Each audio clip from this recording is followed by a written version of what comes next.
Boa noite, pessoal, tudo bem? Aqui é a professora Jaqueline. Bom, vamos continuar com mais uma aula, encerrando, né, o nosso módulo de imunologia clínica, tá bom?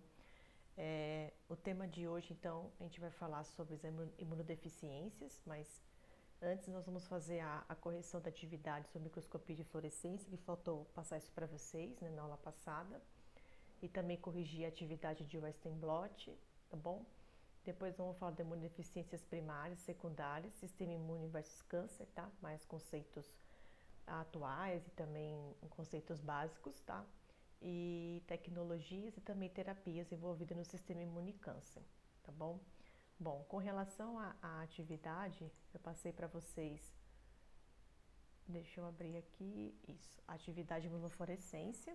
Então, foi passada uma questão com relação à técnica de imunofluorescência, né? Então, na pergunta falava que a técnica de imunofluorescência ela é utilizada, por exemplo, para identificar a distribuição tissular e celular de antígenos. E com relação a essa técnica, tinha que assinalar a opção correta, né? A opção correta aqui na questão 1 é a alternativa D, tá? Porque aqui na A ele fala, por meio dessa técnica, anticorpos antígenos são acoplados a um fluorocromo, ok, formando conjugados, né? Que quando excitados por radiação UV, sob influência de um campo elétrico que promove a migração de partículas carregadas em um solvente condutor, isso não existe na técnica de microscopia de fluorescência, de solvente condutor e tal, tá bom? Isso são outros tipos de equipamentos imunológicos que utilizam isso. Um deles até de partículas carregadas é a própria citometria de fluxo, né, que tem migração, né? E aqui não se tem migração. A B, a rodamina, que pertence à categoria de corantes fluorescentes, ok? Ao acoplar seus anticorpos, pode modificar a especificidade desde comprometendo a validade do teste? Não, não faz isso, tá? A rodamina, de fato, ela emite a hemofluorescência porque ele é um corante, se acopla em um anticorpo, né? Então, você utiliza um anticorpo conjugado com rodamina, mas não vai modificar a parte específica, né, com relação à marcação da célula, não vai comprometer também a validade do teste. C. Nessa técnica, o anticorpo pode ser radiomarcado e o sistema de detecção é utilizado para identificar o anticorpo ligado. Radiomarcado, lembra, é tipos de ensaio radioimunessaio que você utiliza radiomarcado, mas não imunofluorescência. D. Por essa técnica, a utilização de anticorpos de diferentes especificidades marcados com fluorocromos, né, contrastantes, então pode levar à identificação de componentes diferentes dentro de uma célula, você pode diferenciar de uma célula de outra ou até localizar a distribuição de antígenos em células ou tecidos. Então, de fato, a imunofluorescência direta aqui a alternativa correta é a D, tá? A E, na técnica de imunofluorescência direta, utilizado, por exemplo, um anticorpo não marcado com fluorescência, né, que tem mais sítio de ligação que um antígeno, e o anticorpo marcado, né, nada a ver. Então, a alternativa aqui, de fato, é a D, tá bom? Na alternativa 2 era mais para falar, né, com as diferenças, né, falando aqui da imunofluorescência indireta, do conjugado e tal, e falar das diferenças entre as técnicas de ANCA, ANA-REP e anti-DNA. Então, basicamente, era falar, né, que o ANCA, né, então, é uma técnica que você analisa aí em dois tipos, né, o C-ANCA e o P-ANCA. Então, o C-ANCA ele já é um anticorpo anticitoplasma de neutrófilo, o P-ANCA é mais perinuclear, né? O ANA-REP, né, então o ANA, o FAN, é o mesmo tipo aí de exame, então utilizando esses tipos de célula REP2, que são células tumorais aí de laringe, que se acoplam então junto com esses anticorpos, autoanticorpos do paciente. E aí você tem diversas marcações contra o núcleo das células, que tem todas aquelas marcações que nós já discutimos, né? E dependendo de como que é a marcação, pode ser um tipo de doença autoimune diferente, né?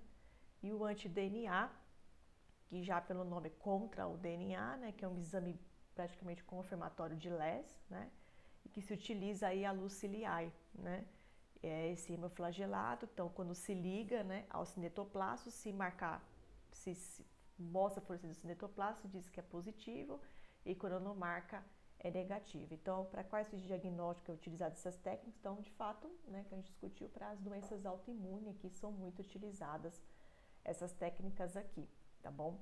E por que é necessário ressaltar esse exame quantitativo? Então lembre, né, que você tem que mostrar que teve reagente, ou seja, positividade para aquela amostra, né? e você tem um valor de corte, né, para aquele valor que mostrou ali a fluorescência, mas é necessário fazer diluições, né, seriadas dessa amostra para ver até quanto que ainda é positivo a amostra desse paciente. Então, isso mostra até com relação ao quanto, né, de fato tem positividade, né, com relação a essa técnica, com relação ao diagnóstico daquela doença, né, e também até ajuda no monitoramento terapêutico. Então, se, por exemplo, um paciente está tomando um corticoide, né, se realmente o corticoide está fazendo efeito, na hora que você vai fazer análise do paciente, vai dar reagente, porque ele tem a doença, mas você vai perceber que quando vai diluindo a amostra, essa positividade ela vai diminuindo, essa reação forte, né, de amostra positiva. Então, até para monitorar com relação à doença versus medicamento, o teste quantitativo é muito importante, tá bom? Bom, e com relação à tarefa, com relação ao HIV, que nós falamos um pouquinho de vírus, né, do Western blot, que pode ser utilizado para diagnóstico do HIV, né? Então, da questão aqui sobre HIV era para analisar os itens e mostrar quem é a alternativa correta. Então, aqui na 1 ele fala, a partícula infecciosa do HIV consiste de duas cadeias idênticas de DNA condicionadas dentro de um núcleo de proteínas virais, né? Então, na verdade, a partícula infecciosa do HIV, ela é RNA, né? Aí, depois da transcriptase reversa, para virar o DNA, entrar no núcleo, né? Mas a partícula infecciosa, ela consiste em cadeias de RNA. Ela só precisa converter em DNA, tá? Para fazer aqueles processos de transcrição que nós já comentamos e formar de novo, né, um RNA mensageiro, né? Ou seja, o RNA, então é sempre de RNA, tá? A2, janela imunológica é o período entre a infecção e a produção de anticorpos pelo organismo contra HIV em uma quantidade suficiente para ser detectados pelos testes como um teste rápido, né? Então aqui a alternativa, essa 2 aqui, ela tá certa, tá? 3. Embora o HIV tenha sido isolado de vários fluidos corporais que contêm células inflamatórias, somente o contato com sangue, saliva, sêmen, secreções vaginais e leite materno têm sido implicados como fontes de infecção desse vírus? Não, tem outros tipos também de fluidos, né? Que se pode ter o contato com HIV e outros tipos de transmissão, né? Principalmente, sei lá, transfusão sanguínea, né? Amostras perfurocortantes, tem outros tipos de fluidos também que se pode ter contato com HIV, não somente esses daqui, tá bom? Na alternativa 4, uma vez instalada a AIDS, as pessoas portadoras de HIV apresentam sinais e sintomas de processos oportunistas, né? Representado principalmente pelas seguintes doenças: infecções oportunistas, pneumonia, meningite, enterites, tumores, sarcoma de Kaposi e linfomas, alterações neurológicas induzidas pelo HIV. Então, essa 4 aqui também tá certa, como a gente comentou, né? Esses pacientes, de fato, ficam aí suscetíveis a doenças oportunistas e muitas dessas daqui são doenças clássicas que ocorrem de fato em pacientes que já têm aí instalado a AIDS, ou seja, pessoas portadoras do HIV que já apresentam aí sintomas, tá bom? Então, com relação a 1, tá? A gente coloca aqui que é a alternativa E, somente 2 e 4, tá? Na 2, fala do Western blot, que é considerado como teste confirmatório para a infecção pelo HIV, de acordo com o manual técnico, né? E o resultado é considerado positivo pela presença de proteínas virais representadas por bandas relevadas no teste. Então, lembrando então aqui que a P24 e GP120 são glicoproteínas virais específicas de HIV, tá? Outras glicoproteínas que tem aqui pode apresentar HTLV, por exemplo, que é um tipo de vírus que infecta linfócitos, T também. Então, não dá para você fechar diagnóstico, mas P24 e GP120, de fato, são glicoproteínas virais específicas do HIV, que uma vez mostrou a presença dessa banda pelo Western blot, né, pode aí fechar como o diagnóstico, um teste confirmatório. Na alternativa 3, qual a importância do uso do SDS na preparação do gel de Western blot, né? Então, como a gente comentou, esse SDS, né, ele recobre, né, a proteína com uma carga negativa e durante a técnica, quando passa essa corrente elétrica, permite separar proteínas grandes, intermediárias e proteínas pequenas. Por isso que é necessário a presença do SDS no gel do Western blot. Então, se você vai preparar o gel de forma manual, tem que ter o SDS incluso, e mesmo comprando o gel pronto, ele também já tem o SDS incluso. A gente fala SDS PAGE, né? Então, por isso que é necessário, sim, ter o SDS, que ele é extremamente importante para recobrir essa carga negativa na proteína, né? E permitir depois na corrente elétrica separar essas proteínas, tá bom? E aqui na alternativa 4 é mais um caso clínico, né? Tá bem fácil aqui, tá falando de uma mulher de 27 anos, caucasiana, que não tem histórico de deficiência primária. Ela procurou um gastro, que estava com queixa de náuseas e indisposição gástrica. Aí mostrou no exame clínico que ela tinha candidíase oral, negou comportamento a risco HIV e os exames mostrou hemograma sem alteração, imunoglobulinas e complementos normais. Pesquisa de anticorpos não deu positividade, não reagente, e pesquisa de anticorpos anti-HIV ELISA não reagente. Aí a paciente foi encaminhada ao infectologista, que repetiu a pesquisa de anticorpo anti-HIV ELISA e Western blot, que deu não reagente, contagem de células CD4. 454 células, então estava aqui normal, e por insistência do responsável pelo laboratório, o clínico solicitou o RNA viral, HIV-PCR, para ver expressão gênica, e apresentou estado positivo. Então, qual a explicação mais provável para o caso acima? Então, é por causa da janela imunológica, né? Então, os pacientes têm aí o contato com a partícula viral, está ali no processo de incubação e ainda é tão inicial que mesmo que esses exames, né, tipo um ELISA, um Western blot, teste rápido, pode dar negativo, tá? Então, de fato, o PCR, expressão gênica, ele é um exame muito mais sensível, né? Porque você, de fato, vai analisar lá o RNA mensageiro do HIV. Então, não tem como escapar. Então, se você já tem um contato, está no processo de incubação, que ainda você não tem manifestações clínicas, né? E que esses exames ainda também, como está no período de incubação, ainda não demonstraram positividade, então esses testes de ELISA, Western blot, não vai ter marcação, tá? O Western blot pode até ter que ter a marcação, mas é muito fraca a expressão da banda, como nós falamos na aula passada, fica muito fraca, então você fica na dúvida, então não dá para fechar diagnóstico. Então, de fato, o ideal aqui é fazer a expressão gênica, porque não tem como escapar, tá bom? Bom, então essas são as respostas com relação às atividades. Bom, frente a isso, a gente vai finalizar aqui com esse último tema, que são as imunodeficiências, tá? Eu já tinha comentado com vocês brevemente sobre as imunodeficiências, porque o próprio HIV é um tipo de imunodeficiência, né, secundária, né, que a gente fala que são, no caso aí, adquiridas, mas também tem imunodeficiências primárias, que a gente fala que é um tipo de imunodeficiência que você já tem ali uma deficiência genética, né? E aqui mostrando então o que de fato caracteriza a imunodeficiência, né?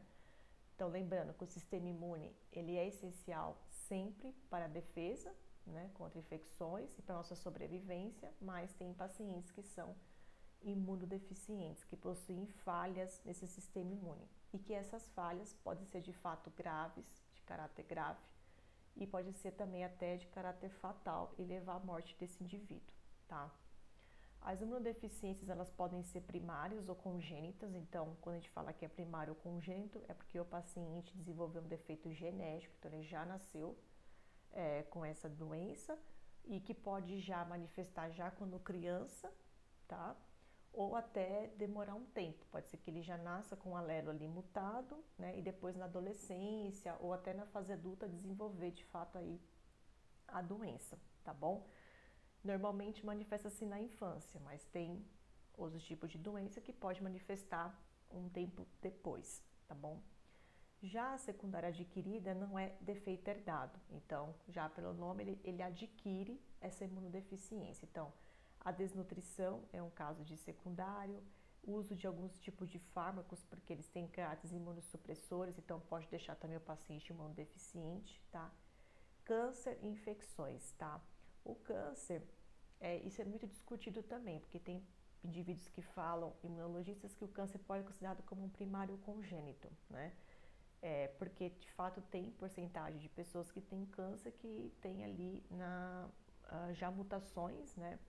E de forma hereditária. Então, principalmente mulheres, por exemplo, vós ou mães, tias que tiveram câncer de mama, e você também tem essa possibilidade de desenvolver também o câncer de mama. Então, para eles acreditam também que pode ser primária, tá? Mas tem no caso do câncer, que você adquire aí de forma extrínseca, né? Não intrínseca. Então você pode adquirir por forma de uma alimentação errada, né? Pelo próprio estresse, né? Tem muitos trabalhos mostrando dos problemas de psicossomáticas, né? Depressão, estresse, pânico, que pode também desenvolver alterações, mutações e desenvolver câncer, né? Então, hoje a classificação ainda do câncer é como secundária, mas ainda tem essa discussão que ela pode estar ali, tanto primária como secundária, tá bom? Mas coloquei como secundária porque ainda assim, atualmente, se utiliza como adquirida, secundária, tá? Mas ela pode ter aí essas duas possibilidades, tá bom? Bom, com relação às consequências das imunodeficiências, então se o paciente ele é imunodeficiente, então ele fica mais suscetível a infecções, então ele sempre vai ter infecção recorrente. Então, tem uma infecção, trata, depois passa um tempinho, tem de novo, tá?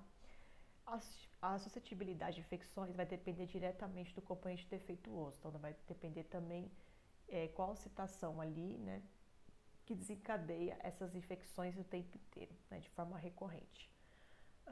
Tem indivíduos que têm alterações no sistema humoral, né? Então, as bactérias elas ficam mais encapsuladas, pirogênicas e alguns vírus, ou seja, essas bactérias encapsuladas, pirogênicas e alguns vírus, elas, por o sistema humoral estar deficiente, né, não tem essa capacidade de eliminar essas bactérias e esses vírus naturalmente, né? De caráter celular também, né? Se eu tenho um problema também no meu sistema celular, né? Que é aqui o humoral, de anticorpo, né? De celular, envolvendo linfócitos T, por exemplo. Também, se meus linfócitos T não funcionam, né? Isso também pode ter algum problema com relação ao combate, por exemplo, de vírus, também de algumas bactérias intracelulares, tá? O paciente também fica suscetível mais ao câncer, principalmente causado por vírus oncogênicos, né? Então, vírus do HPV, o HTLV1, né? Vírus do sarampo, por exemplo. Então, se o paciente também ele é imunodeficiente, ele fica mais suscetível também ao câncer. Tem pacientes que têm até HIV e desenvolvem câncer também, tá? Epstein-Barr vírus, né? Principalmente imunodeficiência de célula T, já que são responsáveis pela vigilância de vírus que podem induzir tumores, né? Então você vê que tem diversos tipos de vírus, né?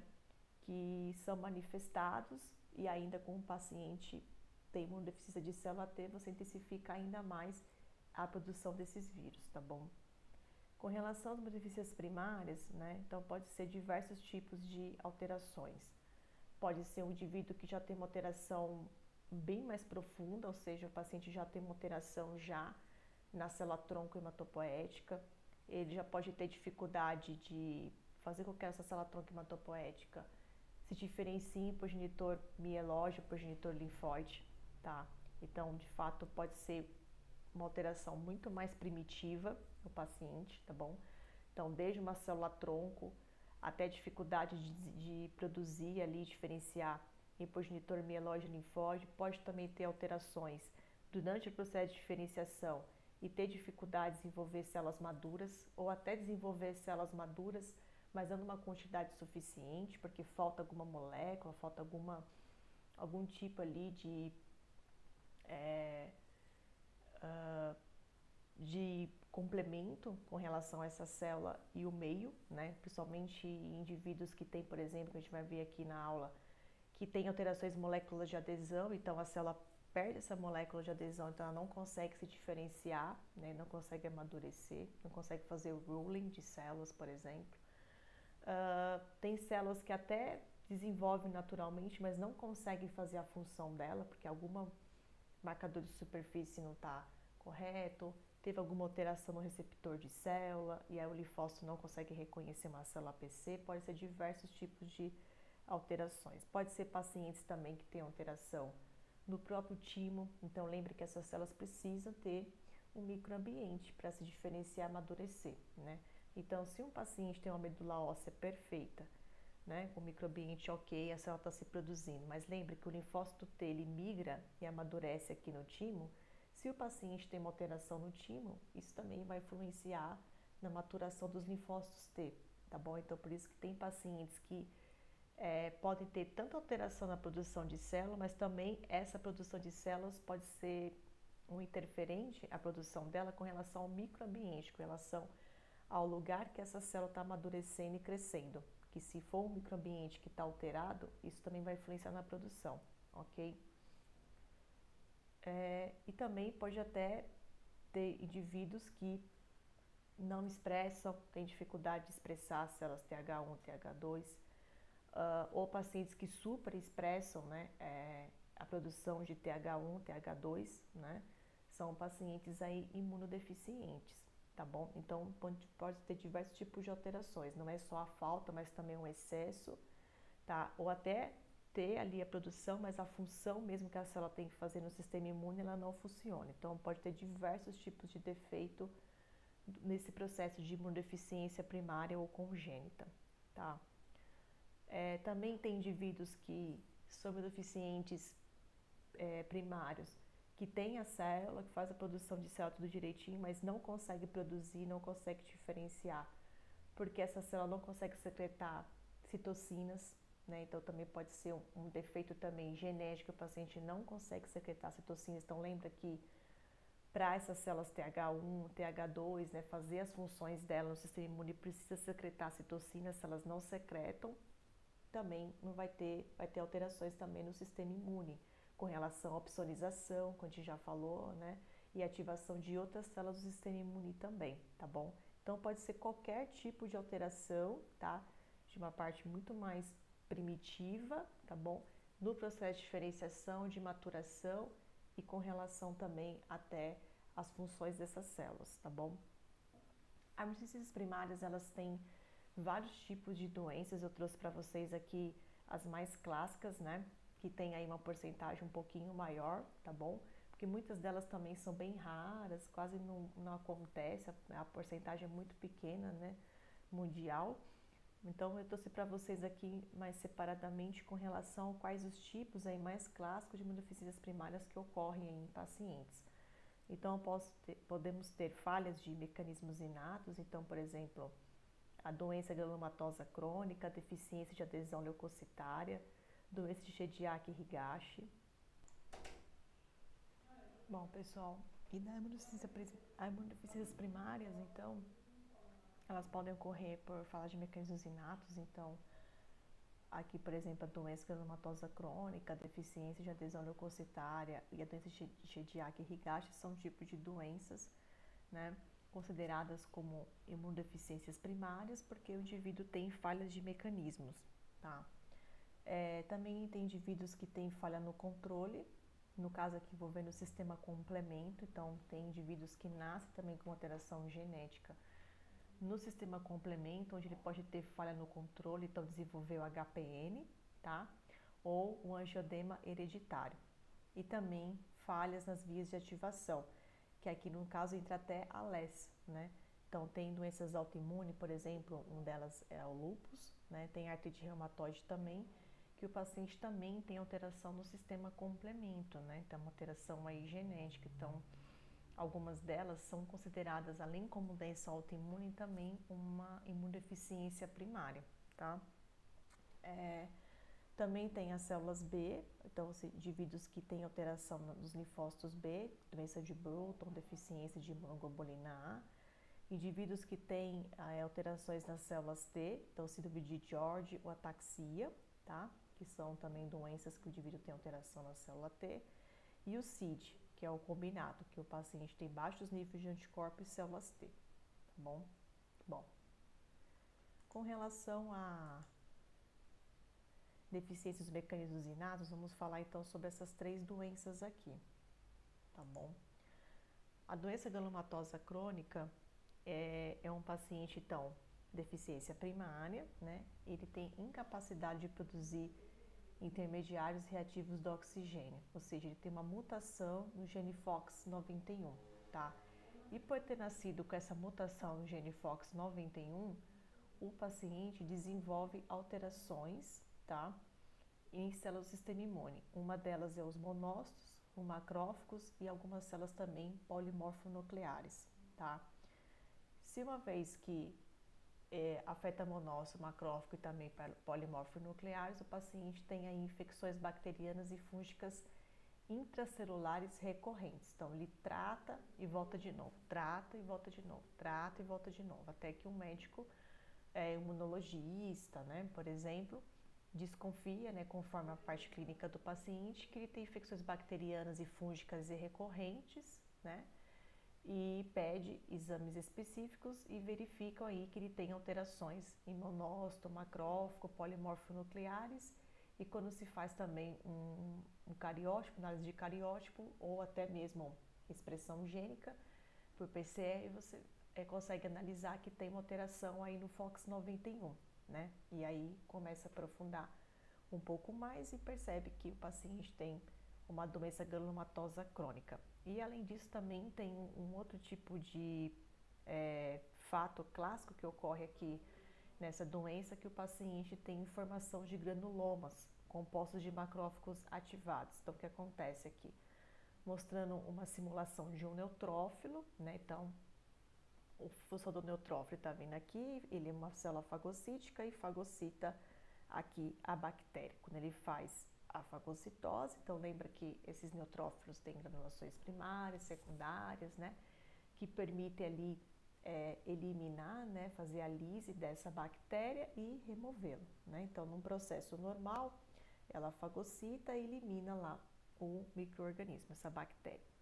Mas esse paciente que tem essa doença, o que acontece? Ele tem um neutrófilo normal, né? Ele fagocita normal a bactéria, forma lá o fagossomo direitinho, mas chega no momento que tem que eliminar, né, dessas granulações presentes aqui no citoplasma do neutrófilo, que vão ajudar a combater essa bactéria, não ocorre. Então você tem um defeito aqui na ativação dessas enzimas hidrolíticas, né, dessas granulações, e o micro-organismo, essa bactéria que fica aqui no neutrófilo, ela continua viva e aí forma um granuloma, tá?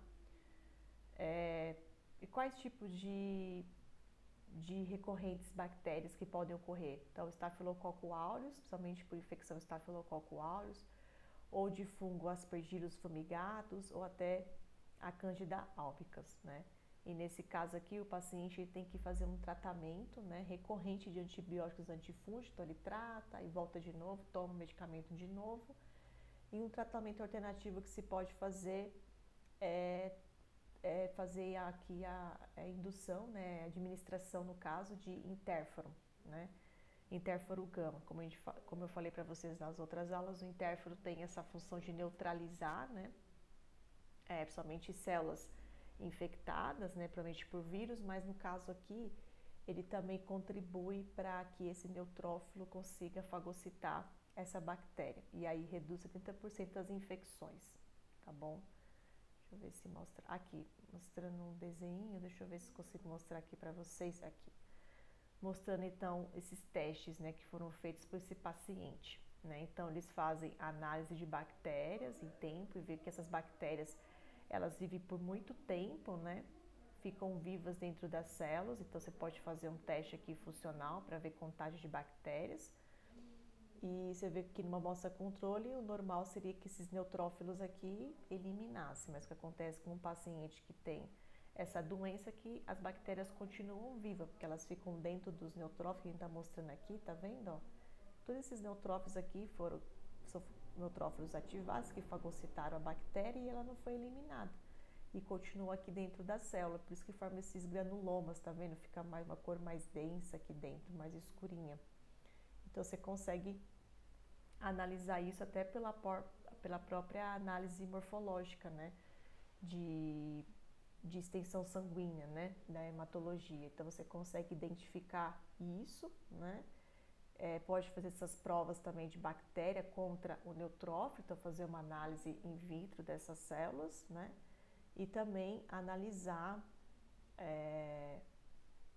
né, esses outros tipos de células também, porque não é somente o neutrófilo, né? Que eu dei aqui um exemplo neutrófilo, mas pode acontecer também nos monócitos e até macrófagos que estão ali, por exemplo, em tecido. Se fizer uma biópsia desse paciente, você vai ver lá que tem um monte de macrófago também com granulomas, com presença aí desses micro-organismos que ficam dentro da célula e não morrem, tá bom?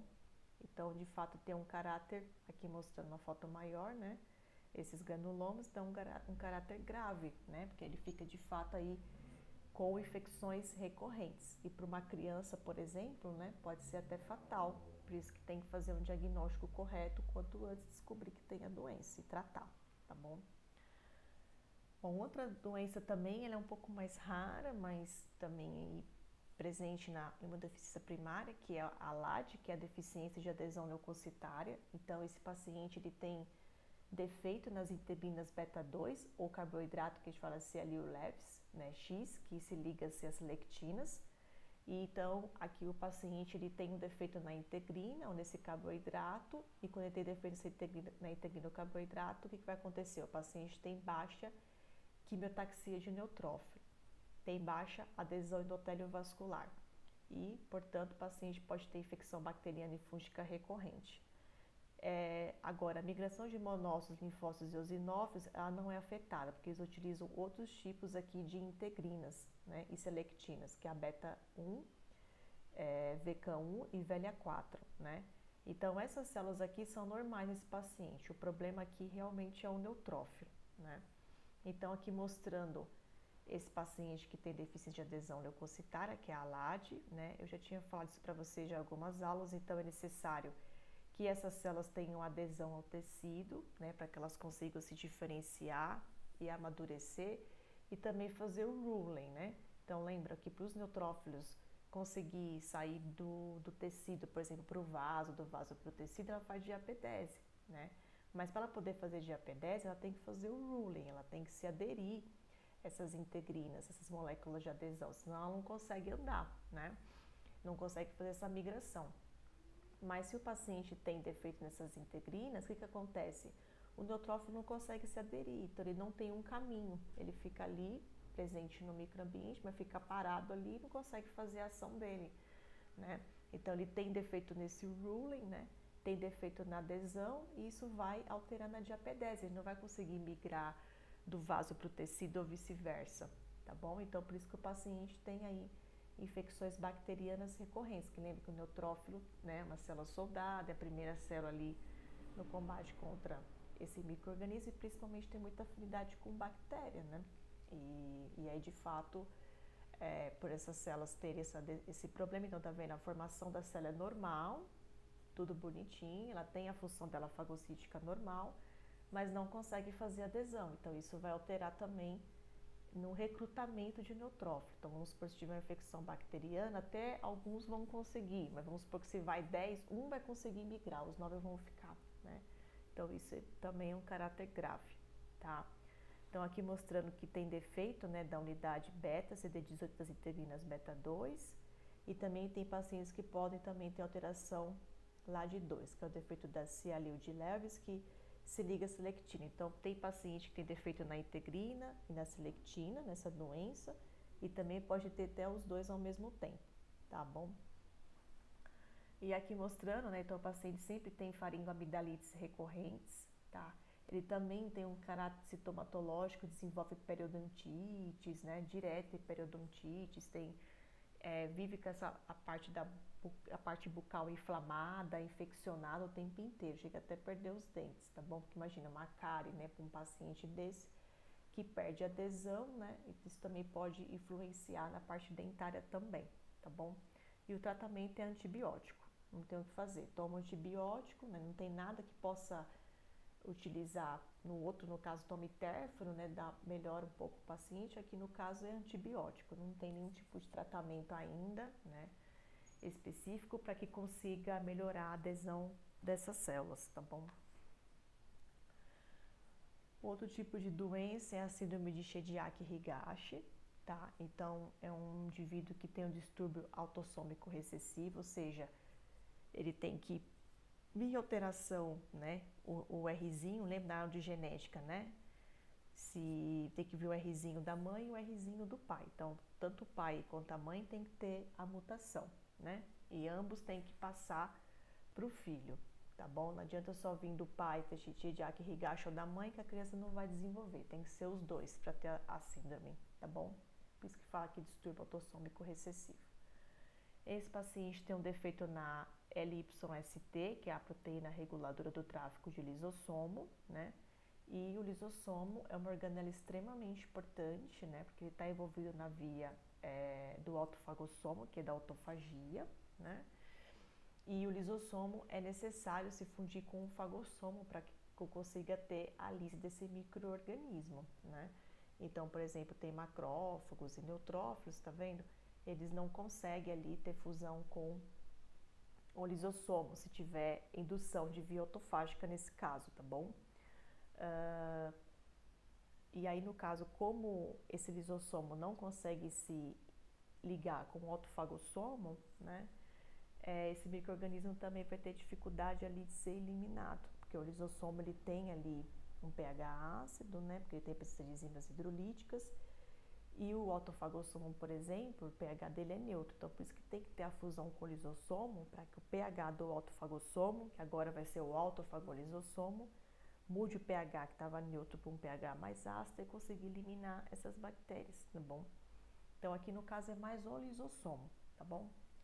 Mas por ter essa alteração, o paciente pode ter defeito de formação do melanossoma e melanócitos, tá? Então é bem clássico o paciente que tem Shigyaki Higashi ter albinismo ocular, capilar e na pele, tá? Porque essa defeito de formação do melanossoma é devido ao defeito da L-epsilon-ST, defeito do lisossomo, tá? Aqui tá mostrando aqui.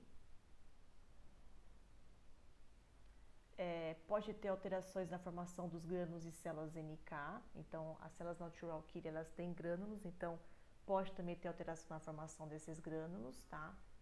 As natural killer afetadas por acúmulo de grânulos repletos de proteínas importantes para a citólise, né? Também pode ter alteração em células CD8, varia em pacientes. Tem pacientes que têm alteração na CD8 e pacientes que não, tá bom? E o paciente também tem infecções piogênicas fatais. Então, o estafilococo aureus, streptococo beta hemolítico pode ser fatal. Então, sempre tem essas infecções aí recorrentes com esses dois tipos de bactérias. Aqui também falando aqui forma lisossomos gigantes, né? Que acontece é que esse indivíduo ele tem o lisossomo, né? Mas o lisossomo ele só não consegue se fundir com o fagossomo. Como ele não consegue se fundir, fisiologicamente ali no processo, não que seja fisiológico na doença, né? Mas por um processo mesmo da própria organela, ela aumenta de tamanho, tá? Para tentar compensar se essa falta de fusão, né, como um caráter compensatório, ela aumenta de tamanho, né? Mas não acontece nada, ela aumenta de tamanho, mas não vai conseguir fazer a função, porque ela precisa se fundir com o lisossomo. E para ela poder fazer essa fusão com o fagossomo, tem que ter essa LYST, que é como se fosse um receptor, né?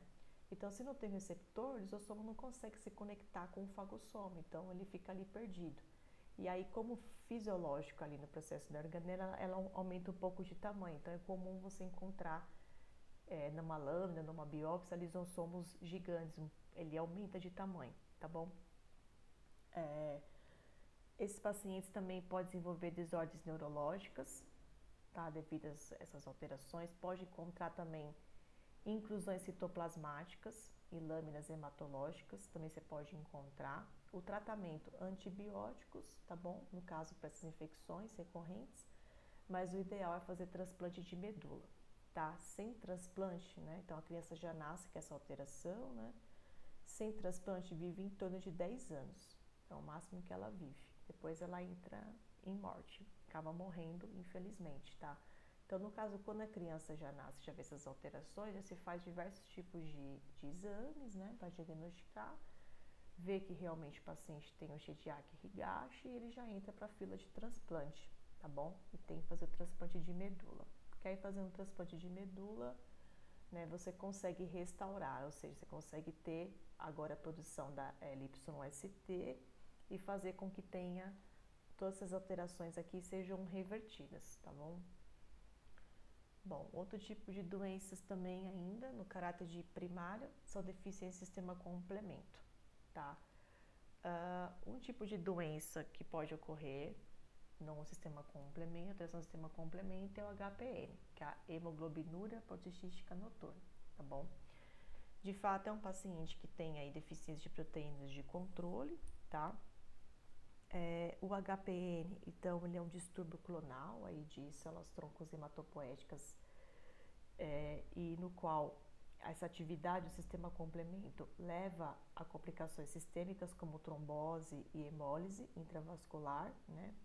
E a doença ela surge a partir de uma mutação somática do PIGA, né? Então aqui é o defeito de PIGA, que é um gene ligado ao cromossomo X e que é necessário aí para a biossíntese, né, da GPI aqui, tá bom? Não se preocupe muito com isso, que vocês vão ter isso de novo depois em hematologia, tá bom? Dessa forma, todas as células sanguíneas, então, derivadas, né, dessa célula mutante, ela vai ter ausência de proteínas ancoradas GPI, tá? A presença de GPI, proteínas reguladoras, por exemplo, CD55 e CD59, são importantes para evitar hemólise e trombose, tá?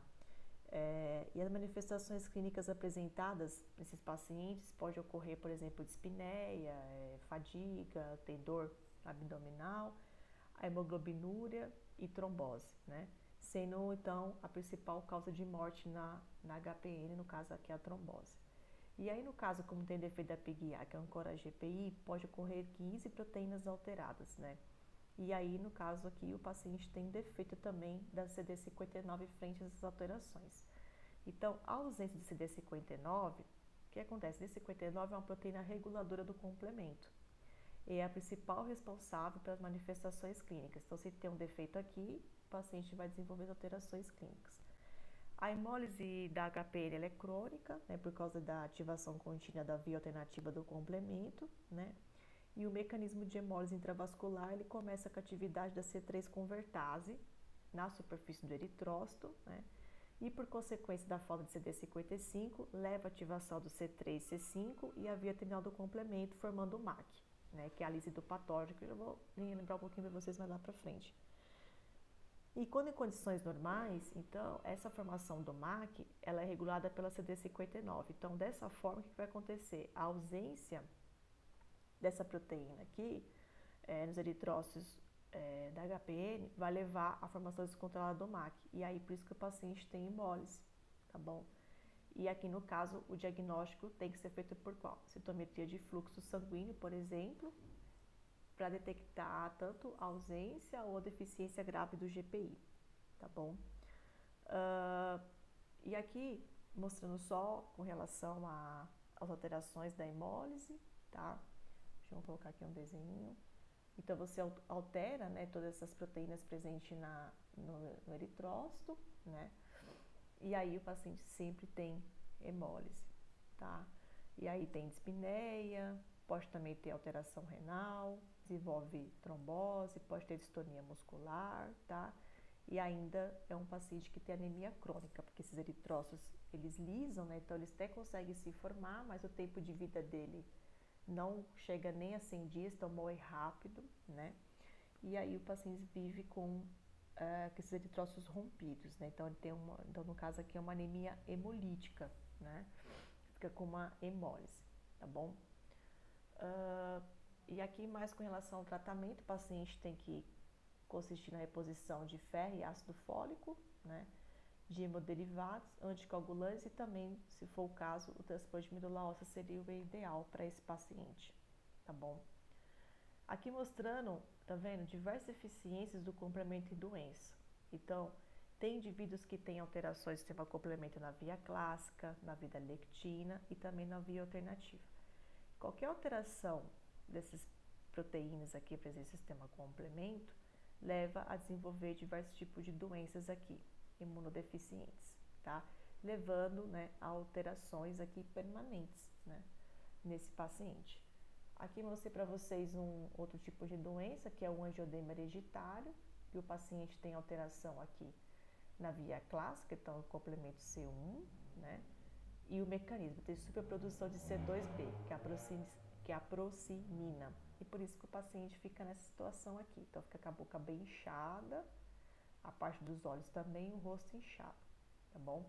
E aí vai e volta. Tem situações também psicossomáticas, o paciente fica estressada, depressão, aí volta, esse angiodema depois ele passa de novo e é um fator hereditário, não tem o que fazer, tá bom? E aqui só para relembrar para vocês as ativações do sistema complemento, né? Que o sistema complemento é extremamente importante aí no sistema imune, tá bom? Nós temos aí 3 tipos de vias, tá? Eu não vou entrar muito em detalhes nisso, porque se vocês já tiveram isso na graduação, mas só para relembrar vocês. Então, a via clássica, ela depende de anticorpo, já a lectina, a via alternativa, ela não depende de anticorpo, mas ambas precisam ativar aqui a C3, né? A C3 convertase, que vocês já viram nisso. Também gerar C5 convertase e ativar a C5 para agora ativar a via do ataque lítico, que todos chegam numa via comum, né? Para poder ter o desenvolvimento da MAC.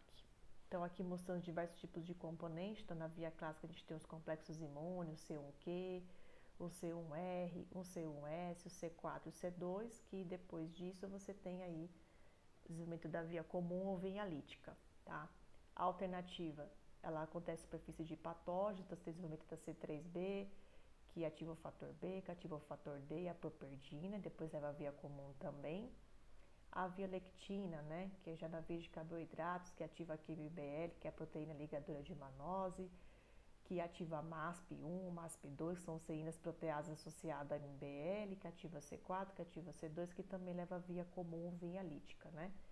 E quem é essa via comum via lítica? É a ativação do C5, esse complemento aqui todo, né? C5b, C6, C7, C8, depois você ativar o C9 e você ter aí a formação do MAC, né? Que é a lise do patógeno, você remover aquele patógeno, tá bom? A via clássica, então, ela ocorre muito, né? Recrutamento de fagócitos, ela permite recrutamento de fagócitos. Via lectina, ajuda na opsonalização de patógenos, remoção de complexos imunes. A via alternativa também ela é bem ativada em situações aqui de bactérias e também alguns vírus.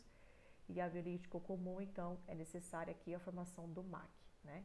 Que é um complexo de ataque à membrana para depois ter a lise do patógeno, tá bom? Então, todas essas vias aqui, cada um tem a sua via aqui de ativação, mas ambas levam à via comum. Então, é necessário ter a formação da via comum para ocorrer o complexo de ataque à membrana e lise do patógeno. Então, o que eu estou querendo dizer é que tem indivíduos que são imunodeficientes primários, que pode ter alteração na via clássica, nascer com defeito genético na via clássica, ou na via alternativa, ou da via lectina. E isso vai interferir na produção da via comum, e isso vai interferir no complexo de ataque à membrana e lise do patógeno, tá?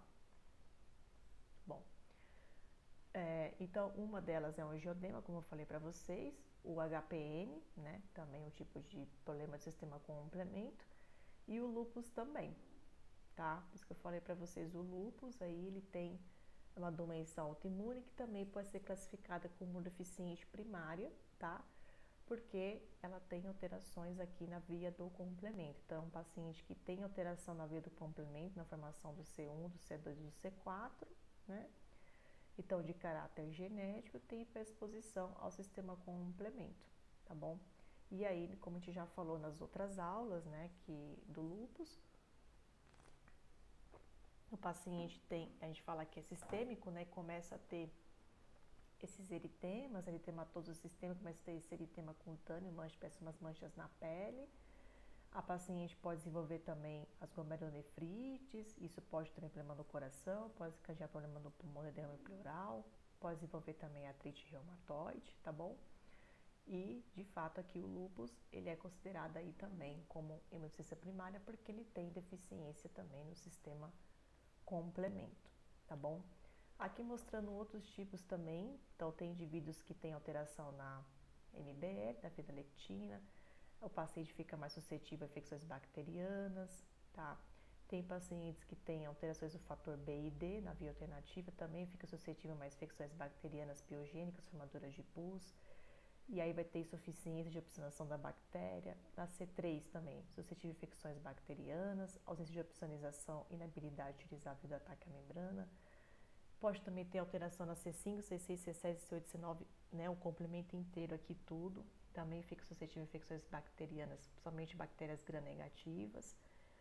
A porperdina ligada ao X também fica suscetível a meningites, tá? Fatores H ou I, deficiência de C3, se tiver infecções bacterianas. Você percebe que a maioria aqui é infecção bacteriana, né? Então, a grande parte aqui de deficiência do sistema complemento, o paciente fica muito suscetível a infecções bacterianas recorrentes, tá?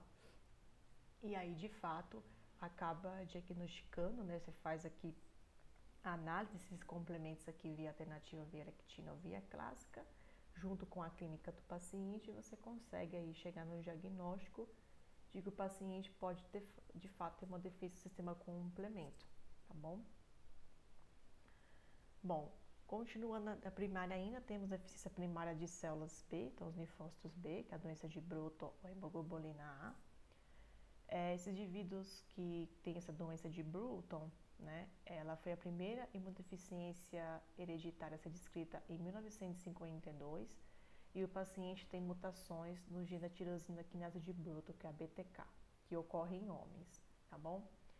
E no caso aqui, esses indivíduos têm defeito no estágio pré-B ainda na medula óssea, ou seja, ele não tem a produção de linfócitos B maduro. E isso vai influenciar no quê? Na diferenciação em plasmose secretar anticorpo. As crianças aqui que têm essas doenças são sujeitas a infecções repetidas por bactérias piogênicas, somente aureus, piógenes e a pneumoniae, tá? Então, o que acontece com o paciente que tem doença de Bruton? Então, ele tem lá a progenitora, o progenitor linfóide normal, produz a célula Pro-B, mas o problema é que na Pro-B ele já tem alteração aqui nessa BTK. O que vai acontecer? Ele até consegue desenvolver a célula pré-B, né? Mas durante o processo aqui da célula pré-B para uma célula B, né, provavelmente madura, ela fica imatura. Ela não consegue secretar, né, ou seja, não consegue ali diferenciar em plasmócitos, né, e secretar anticorpo, tá bom? Então ele tem até a formação até o Pro-B normal, mas daqui para frente ele não consegue ter um linfócito B maduro, tá bom? Então, de fato, ele é de caráter mesmo, tá vendo? Em homens, né? No caráter X aqui, tá bom? O tratamento tem que tomar gamma-globulinas e antibióticos quando infecções instaladas, porque já que o paciente aqui, então já que o paciente não consegue, né, ter esse linfócito B maduro, não vai conseguir secretar anticorpo, o paciente tem que tomar anticorpo intravenoso, tá bom? Para poder repor a produção desses anticorpos. E tomar antibióticos sempre quando ele tiver infecções recorrentes. Já indivíduos que têm deficiência de hemoglobina A, que é outra doença, tá? Indivíduos que têm baixa quantidade de hemoglobina A, é menor que 50 microgramas por ml, o normal é de 2 a 4 miligramas por ml, mas o IgM e o IgG é normal. O problema aqui é o IgA, tá? São sinais clínicos variáveis, tem pacientes que são assintomáticos, que têm a deficiência e nem sabe, tá? Mas tem pacientes que são sintomáticos, que têm infecções respiratórias ocasionais e diarreia. Tem pacientes com infecções graves e recorrentes e lesão intestinal e pulmonar, tá? Tratamento sintomático, se o paciente não tem hemoglobina A, ele pode ter exposição a doenças autoimunes, tá bom?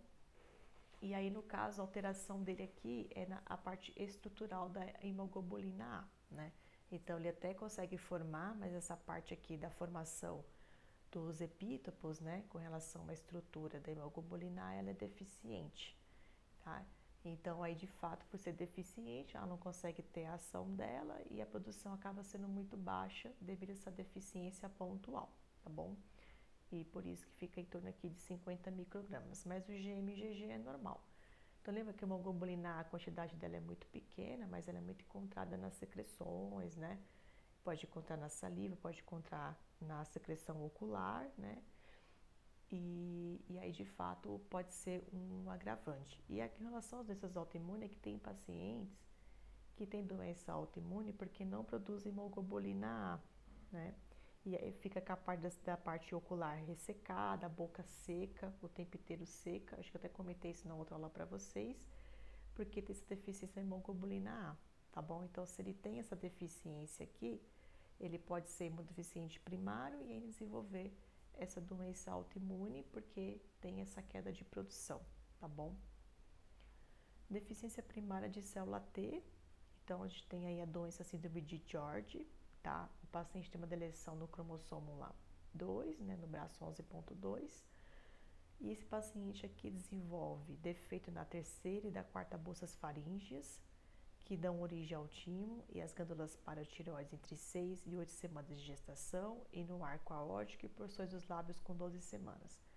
Esse paciente tem hipoplasia tímica, defeito de maturação de célula T. Então, tá vendo? Então, aqui o que acontece? O paciente tem uma alteração no ambiente, que no caso é o timo. Então, eu preciso ter um microambiente adequado para essas células T fazer a maturação. Se não tiver, isso vai influenciar na maturação da célula T. Ele também tem ausência de glândulas paratireoides, então ele tem distúrbios de cálcio, hipocalcemia, tetania, desenvolve anormalidades dos grandes vasos, pode ter alteração cardíaca, psíquica e cognitiva, deformidades craniofaciais, que a gente está mostrando aqui nas fotos. A parte de anticorpo é normal, mas fica suscetível a infecções por micobactérias, vírus e fungos devido ao problema aqui na célula T, tá? Esse paciente de George também pode apresentar orelhas encolhidas, com a boca com forma de peixe, são a parte mais clínica aí do paciente exame físico, tá bom? E apresentar hipocelularidade no timo, não somente no timo, mas também nos linfonodos, tá? Então, esse também é um outro problema, porque lembra, a célula PC, ela pode até o linfonodo apresentar, né, um antígeno para o linfócito. Então, se não tem um linfócito ali suficiente, a célula PC que vai até lá não vai conseguir entregar esse antígeno. Então, isso também vai ser um problema muito grave, tá? Então, aqui mostrando o microambiente alterado, então tem uma redução da quantidade de células de linfócito T. Então, você vê aqui numa área mais ampliada, né? Você vê que tem espaços aqui, né? Ó, que falta realmente ambiente, né, tecidual para esses linfócitos T, então a gente fala que é hipoplásico, né? Aqui também mostrando alteração, aqui também, tá vendo? Então, esses espaços aqui que faltam, né, para ter o microambiente adequado para os linfócitos T. No caso desse paciente, para o tratamento, tem que controlar o hipoparatiroidismo e, no caso aqui, tem que se fazer transplante de timo fetal e medula óssea. É raro, mas é funcional fazer o transplante nesses casos. Atualmente espera-se até os 5 anos, esperar completar 5 anos de idade para depois fazer o transplante. Devido mesmo em relação ao timo, conforme vai crescendo, né, esse timo vai atrofiando fisiologicamente, então por isso que é bom esperar até os 5 anos. E, se necessário, fazer correção dos defeitos do coração e tratamento às infecções, tá? Outra doença é a ataxia. A ataxia é um indivíduo que tem defeito nas proteínas ATM, né, presente no cromossomo 11. E por que é importante a ATM? Porque ela está relacionada ao reparo de DNA, né? Se o paciente tem defeito na ATM, ele pode desenvolver ataxia, movimentos desordenados, dificuldade na fala, debilidade muscular, por vezes atraso mental. E também pode desenvolver dilatações capilares, que a gente está mostrando aqui, tá vendo? Nas orelhas e nos olhos. São muito evidentes nas peles dos olhos, desenvolve-se entre 1 e 6 anos de idade. Em geral, são mais evidentes nos olhos, orelhas, asas do nariz e os braços. Pode prejudicar também a parte do cérebro, principalmente o cerebelo, causando dificuldade com coordenação e movimento. E também a falta do ATM afeta o sistema imune, tanto a relação às células T e também células B, causando exposição a infecções. E devido também à falta de ATM, como ele repara o DNA, o paciente tem risco para o câncer. Porque no momento que essas células estão se dividindo, se tiver algum tipo de mutação, o ATM ele é ativado para fazer reparação, reparar aquela molécula de DNA que foi afetada. Se não tiver ATM, você vai ter mutação o tempo inteiro, você não vai ter um controle, né? E aí, por isso que o paciente pode desenvolver câncer, tá bom? Outro tipo de doença também é imunodeficiência combinada. A imunodeficiência combinada grave que a gente chama de CID. Essa CID também é uma mutação no gene que codifica a proteína ADA, que é a adenosina deaminase, também presente no cromossomo 20, base 13.11. Aqui mostrando a adenosina, né, com a porção de ciclofosfato, né? E o que acontece aqui? Se o paciente tem a mutação na adenosina deaminase, o que vai acontecer aqui nesse paciente? Ele vai ter aumentos, né, tóxicos, ou seja, vai ter inibição na síntese de DNA. Então, lembra lá quando você tem o ciclo celular, você tem a fase G0, G1, G2, a fase S, né, que é a síntese do DNA. Se ele tem uma alteração na proteína ADA, né, ou seja, a mutação do gene que codifica a proteína ADA, vai ter alteração na síntese de DNA. Então, quando você vai analisar o ciclo celular desse paciente, você vê que a fase S de síntese ela vai ficar muito baixa. E isso também vai alterar a mitose, a divisão dessas células, tá? E principalmente aqui, quais são as células que vão ser afetadas aqui? As células T e B, tá bom? Então, as outras células, elas até conseguem ainda, né, ter síntese, divisão e formação normal, mas o problema é com relação ao progenitor de célula T e progenitor B, né? Que aí, devido a essa falta da ADA, né, vai inibir a síntese de DNA, vai ter aumento de tóxicos, né, efeitos tóxicos nesse paciente, ao cúmulo, e dificuldades em desenvolver esses tipos de células. Além disso, esse paciente também, existem várias formas de CID, não somente com relação à célula T e B.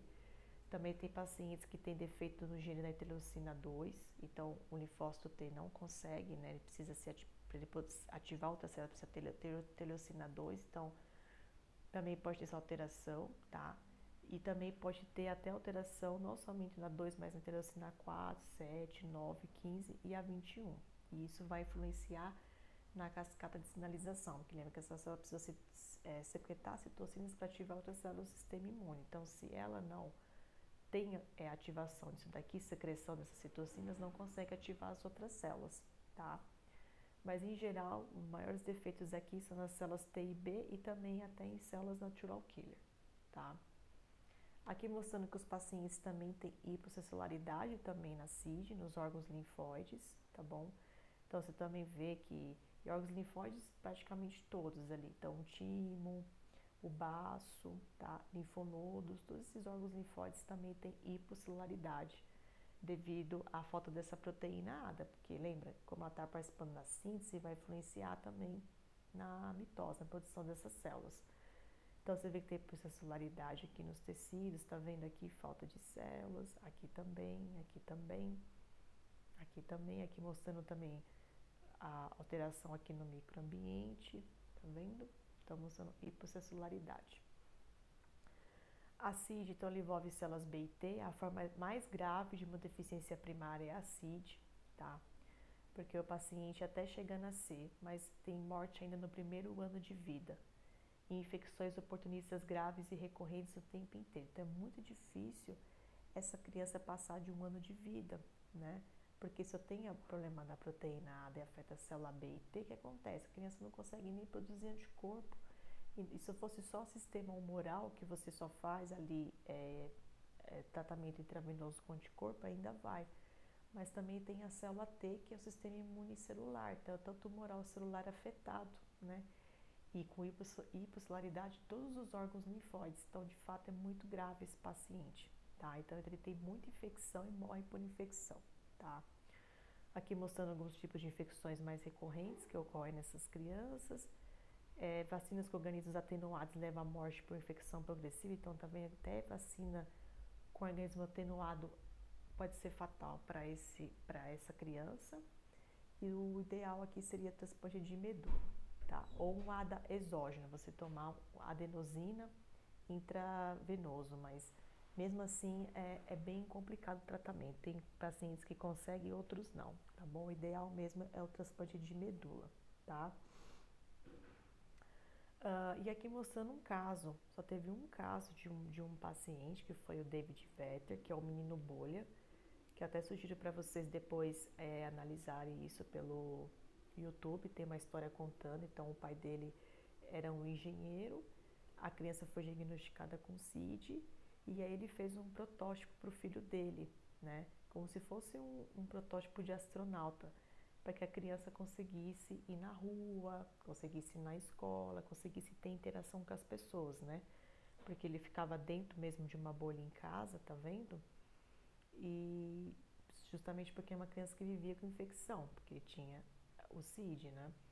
E aí o pai dele criou esse protótipo que a criança conseguisse ter interação com outras crianças também, para poder brincar e estudar, né? Então, o David, ele não chegou a fazer transplante nem nada, que na época ainda era muito desconhecida a doença, sabia que era o CID, mas não tinha muito, assim, estudos para mostrar que o transplante poderia ser funcional, né? Então, ele foi a única criança que teve CID que viveu até 12 anos, né, de idade. Foi a única, porque o restante, se não fazer o transplante, ou esses tratamentos alternativos de ADA exógeno, né, levam à morte aí até 1 ano de idade, tá? Ele consegue sobreviver, mais do que isso não. Bom, e com relação às imunodeficiências secundárias? Bom, agora já imunodeficiências secundárias, né, como eu já falei para vocês, ela ocorre de caráter adquirido, né? Você não nasce com uma mutação, né? E quais são os tipos de doenças aí caracterizadas como secundárias? Então, pode ser complicações de outros processos patológicos, então desnutrição, neoplasias, infecções, ou iatrogênicas, pacientes que são imunossupressores, quimioterapia, radioterapia, esplenectomia, drogas ilícitas, né? No caso aqui, pacientes que tomam corticoide, que fazem quimio, radioterapia, pós-transplantados ou que removeu o baço, e uso de drogas ilícitas pode ser um caráter iatrogênico e o paciente ser aí imunodeficiente, tá? Aqui mostrando um caso para vocês de desnutrição, né? Então, a desnutrição ele é um caso de deficiência secundária, comum em países subdesenvolvidos. Então, a desnutrição de fato ocorre mais em indivíduos que não têm acesso ao alimento, né? Somente em regiões tipo na África, na Ásia, em alguns lugares também, né? Mas também tem até caráteres de indivíduos, por exemplo, os obesos, né? Que eu acho que eu já comentei com vocês que o obeso também é considerado como indivíduo malnutrido. Ele também pode ser um imunodeficiente secundário, porque ele tem uma dieta com grandes quantidades de macronutrientes, mas com baixo micronutrientes. Isso também pode ser caracterizado como um deficiente secundário, tá bom? Na parte da desnutrição, não somente indivíduos que não têm acesso ao alimento, mas também pacientes hospitalizados também podem desenvolver desnutrição, né, hospitalar. Pacientes com doenças crônicas também podem desenvolver desnutrição. Idosos também podem desenvolver desnutrição, né? E aí, no caso, se o paciente fica desnutrido, ele pode ter incapacidade de maturação e diferenciação das células do sistema imune. Já tem muitos trabalhos mostrando, inclusive até em umas linhas de pesquisas que eu já trabalhei, né, que se você tem uma desnutrição, né, pode ter até alterações permanentes em célula-tronco, tá? Então, por exemplo, se tem uma mãe grávida desnutrida, ela pode gerar filhos com alteração no sistema imune frente à desnutrição, em caráter epigenético, tá? Então, é comum esses pacientes desnutridos ter baixa quantidade de célula-tronco hematopoética e isso influenciar na baixa produção de progenitor linfóide e mieloide. E isso também vai afetar toda a cascata celular, né, tendo baixa quantidade de células maduras, tá bom?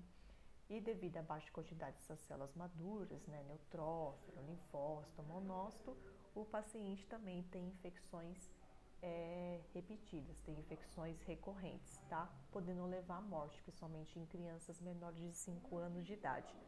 Então, se ele voltar a se alimentar novamente, pode ser que retorne. Mas tem alguns trabalhos demonstrando que se esses nutrientes não são repostos o quanto antes, por um longo período de prazo, as alterações podem ser permanentes no sistema imune e nunca mais voltar ao normal, ou caráteres epigenéticos. A mãe desnutrida, até pai desnutrido também, e desenvolver também alterações genéticas na criança frente à desnutrição, tá? Outro também são as neoplasias. Então, os pacientes com câncer avançado, disseminado, podem ser mais suscetíveis a infecções por uma escassa resposta imunológica, tá? Principalmente quando está num quadro mais de T3 para T4, né? Quando você tem um avanço do tumor, né? No crescimento da célula tumoral, de você ter formação de geogênese, né? Formação desses vasos tumorais em metástase, o paciente fica mais suscetível a infecções, tá? Tumores de medula óssea podem interferir diretamente na maturação das células. Os tumores também podem liberar citocinas que interferem no processo de maturação, no caso a TGF-beta, tá? Aqui coloquei para vocês alguns conceitos legais com relação ao câncer sistema imune. Então, esses indivíduos que têm câncer, eles têm uma falha na imunovigilância, por isso que fala que é um caráter aí adquirido, né? E por que imunovigilância, né? Então, ela é uma teoria fundamentada na premissa de que o sistema imune tem a capacidade de reconhecer antígenos associados a tumores e desenvolver respostas às células T específicas a tais antígenos, né? Então, o sistema imunológico, ele, por sua vez, ele é capaz de se autorregular para se tornar irresponsivo aos antígenos expressos pelos tumores. Então, tem muitos pesquisadores que mostram estratégias para intensificar o desenvolvimento de uma resposta imune robusta nos indivíduos portadores de tumor, que a gente chama de imunologia tumoral ativa, né?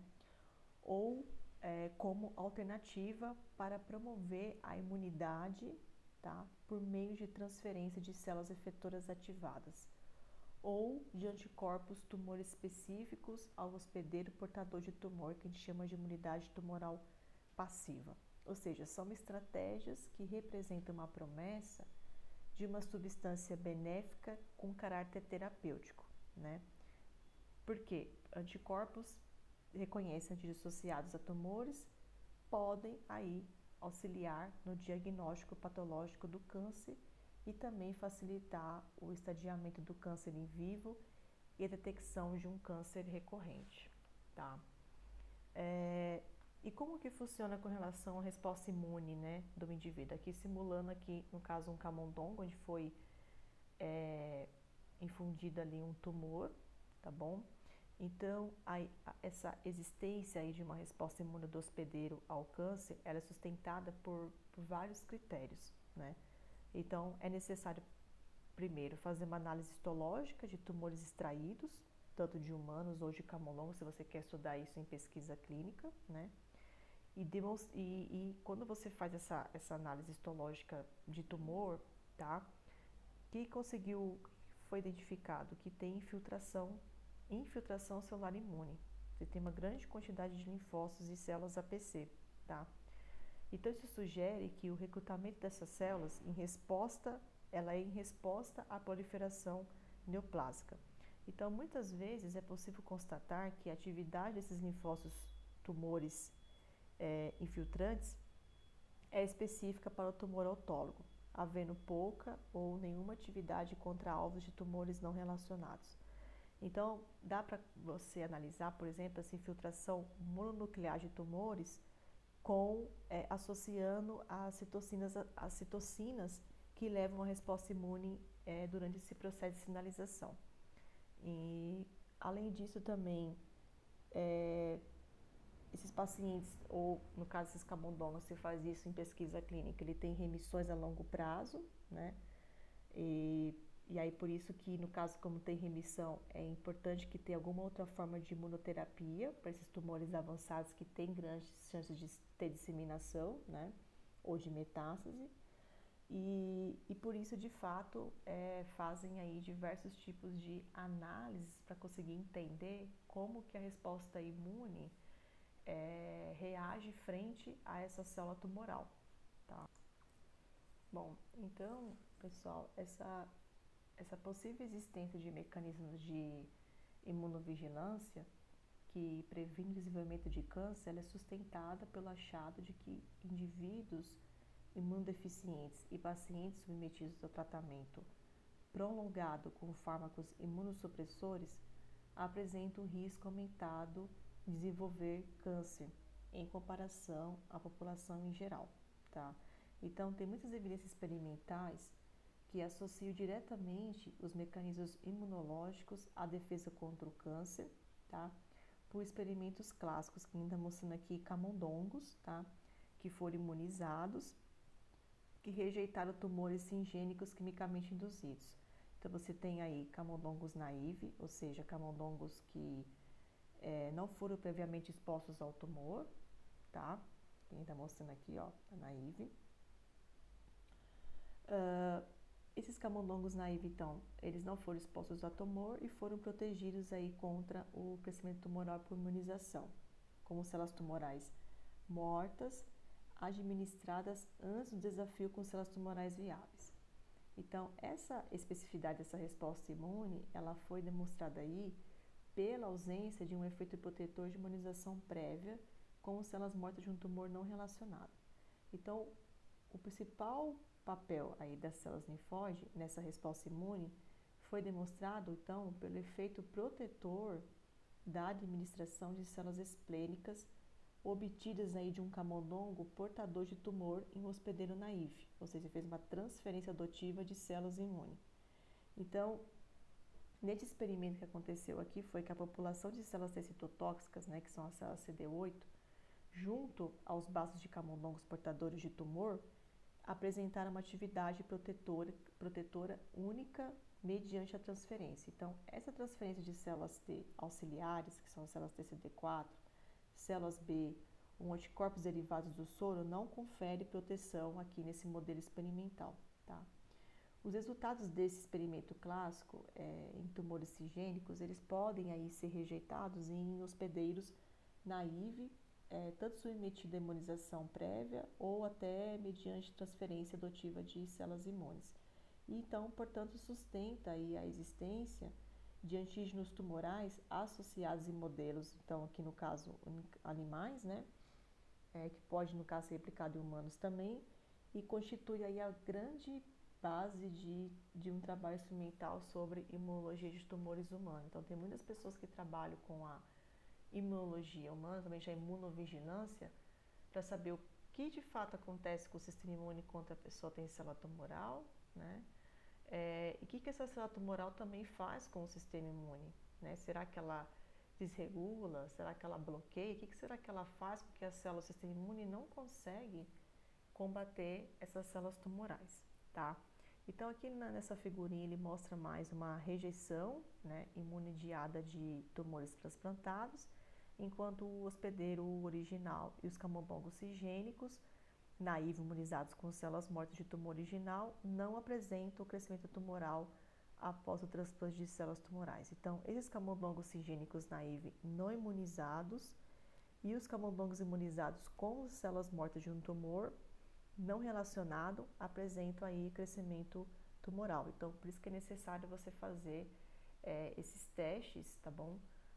Em camundongos, para você ter uma ideia de como que isso acontece em humanos, tá?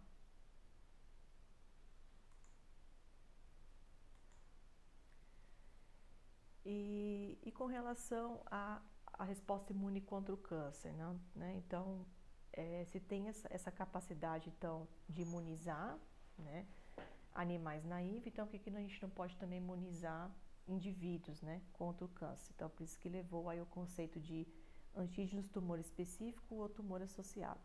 Então, esses antígenos servem de alvo para uma resposta efetora induzível. Então, foram desenvolvidas várias estratégias que intensificam essa resposta imune contra o câncer, como fosse, por exemplo, uma vacina, tá? Que tem dependido aí, por exemplo, da identificação e caracterização adicional desses antígenos tumor associado. Então, tem muitos trabalhos de pesquisadores demonstrando, né, a existência de pelo menos 5 classes de potenciais antígenos associados a tumores, né, que são reconhecidos e estimulam as células T. Então, por exemplo, proteínas oncovirais, oncogenes mutantes ou superexpressos, ou antígenos de genes supressores tumorais, antígenos de diferenciação e até modificação pós-tradicionais, anormal de autoproteínas, tá?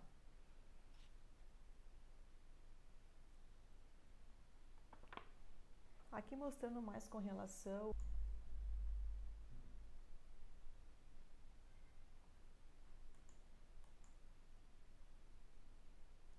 aqui, pessoal, só para hoje eu passar para o desenho para ficar um pouco mais claro, tá? Essas proteínas, essas oncovirais, elas representam aí antígenos celulares codificados pelos genomas dos vírus oncogênicos, tá? Então, existe vários tipos de proteínas oncovirais, cada tipo de tumor, né? Ou seja, cada tipo de neoplasia aí maligno, câncer, tem as suas proteínas oncovirais. Então, o HPV tem o dele, o carcinoma tem o dele, o Epstein-Barr tem o dele, cada um tem o seu tipo aí de proteínas oncovirais, tá? Essas mutações de superexpressão, ou seja, são antígenos codificados por genes supressores tumorais ou oncogenes que sofreram mutação ou estão superexpressos, eles representam aí os produtos proteicos de oncogenes celulares ou até genes supressores tumorais mutantes ou até superexpressos encontrados em diversas células tumorais, tá? Então, um exemplo dessa classe são, por exemplo, antígenos tumores associados, por exemplo, P21, que você encontra superexpresso em carcinoma, ou translocação do BCR-ABL, que você encontra isso em leucemias, quem tiver em hematologia depois vai lembrar disso, tá? São aí tipos de mutação superexpressão.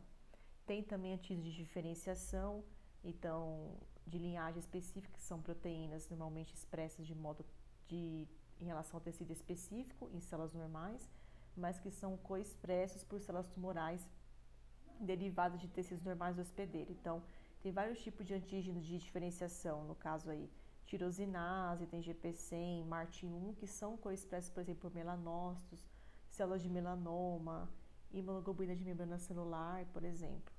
E essas modificações pós-traducionais são aí, no caso, autoproteínas que sofreram modificações pós-traducionais anormais, que constituem formas mutantes de produtos proteicos normais. Então, essas autoproteínas modificadas, elas dão origem a epítopos de carboidratos tumor associado. Então, um deles aí eu coloquei para vocês é o MUC, né, o MUC1, que são encontrados esses tipos de autoproteínas em carcinomas, principalmente carcinoma de mama e de pâncreas, tá? Então, isso daí são demonstrando para vocês que o câncer faz com relação ao sistema imune. Então, pessoal, só retornando aqui. Então, esses são todo tipo de alterações que o câncer faz com relação ao sistema imune. Então, ele pode desenvolver proteínas oncovirais, ele pode fazer mutação ou superexpressar antígenos de genes supressores tumorais, que é os oncogenes. Ele pode desenvolver antígenos de diferenciação e modificação pós-tradicionais. Então, devido a todas essas alterações que eles podem fazer, isso dificulta que o sistema imune consiga, de alguma forma, eliminar aí essa célula tumoral, tá bom? E aí, como que funciona esses mecanismos efetores, né? Com relação à resposta imune anti-câncer, né? Então, a resposta imune contra o câncer, ela vai abranger aí a resposta celular e a resposta humoral, tá? Então, na resposta imune celular, pode envolver aí diversos tipos de constituintes celulares, né? Então, primeiro, tem as células CD8, né, citotóxicas, que reconhecem esses antígenos tumor associados, que são apresentados no contexto aí das moléculas MHC de classe 1, né? E também as células T CD4, que reconhecem também os antígenos associados aos tumores, que são apresentados aí no contexto de moléculas da MHC de classe 2, que consequentemente libera citocinas, sinais celulares, para gerar e ativar também as células T citotóxicas, tá? Também pode ter células NK, tá? Que pode destruir células tumorais de modo independente do MHC. Então, em vez de se ligar diretamente aos antígenos tumor associados, as células NK, ela pode ter como alvo células tumorais recobertas de anticorpo, tá? Por meio de reconhecimento e ligação à porção FC do anticorpo. E essas células NK também são capazes de reconhecer, ligar e ativar pela molécula A, tá? Da cadeia relacionada ao MHC de classe 1 e também a molécula B, que é o MIS-B, que são expressas por cânceres de origem epitelial, tá? Os macrófagos, assim como as células NK, elas podem ter como alvo células tumorais recobertas com anticorpo, sendo que essa atividade aí citotóxica, ela pode ser dependente da liberação de proteases destrutivas, citocinas, por exemplo, a TNF-alfa e também intermediários oxidativos reativos, tá? E também os CDs, né, que são APCs importantes, que podem apresentar antígenos para ambas as células T, CD4, CD8, sendo capazes também de estimular uma resposta de células T naive, né, ou seja, vai estimular uma resposta de célula T contra um antígeno ao qual essa célula não foi previamente exposta. Então, as CDs, como a APC, elas podem induzir ativação ou tolerância das células T, dependendo do seu status de maturação. Então, os status de maturação das CDs, ela é definido aí pelo nível de expressão de moléculas co-estimulatórias, tá? Que a gente tá mostrando aqui, ó, LF1, a ICANN, CD28, B27, CD40, tá? São tipo aí de CDs, tá bom? Que são essas moléculas, junto com essas moléculas, expressão de moléculas coestimulatórias, tá? E uma CD imatura, ela pode levar a tolerância à célula T, tá bom? Depois eu recomendo que vocês peguem um livro de imunologia do ABAS para estudar um pouquinho mais sobre essas CDs, tá bom? Que de fato as CDs são APCs importantes que pode apresentar antígeno aí para a célula T. Depois vocês podem pegar livro de imunologia para dar uma estudada sobre isso, tá bom? Para aprofundar mais um pouquinho o assunto, tá? O reconhecimento de células alvo tumorais ou de células APC tumorais, ela depende de ligação direta mediada por vários tipos de receptores, né? Então, a especificidade da ligação, ela é conferida aí pelo receptor da célula T, né, que é o TCR, que associa a glicoproteína da superfície CD8, né, ou CD4, que reconhece o antígeno apresentado no contexto aí dos antígenos de classe 1, né, ou classe 2. O reconhecimento do antígeno e ativação da célula T, ela também depende da ligação de pares receptor-molécula coestimulatória, tais como aqui o antígeno associado à função leucocitária, né, que é a molécula de adesão intracelular, que é o CD28B7. Também tem o CD, antígeno associado à função leucocitária LFA3. E a ativação da célula T auxiliar, ela resulta aí, portanto, em secretar interleucina 2, né, que vai fornecer o sinal necessário para as células T citotóxicas, tá? A ligação da célula T ao antígeno presente em uma célula-alvo, que não expressa as moléculas acessórias necessárias, o que vai acontecer? Pode acontecer tanto apoptose na célula T e assim prevenir, então, uma resposta imune. Os tipos de APC, tá? Os tipos de APC, as moléculas estimulatórias presentes nessa APC e grupos de citocinas, no que se dá a interação APC-célula TCD4, resulta aí em diferentes subgrupos de células T auxiliares, que a partir disso daqui é que você vai ter a secreção, né, de T, produção de outros subgrupos que a gente já comentou, que é a TH1, TH2 e também a TH17, né? E aí o grupo TH1 vai produzir interferogama, o grupo TH2 vai produzir inter-4, interleucina 5 e o TH17 produzir interleucina 17.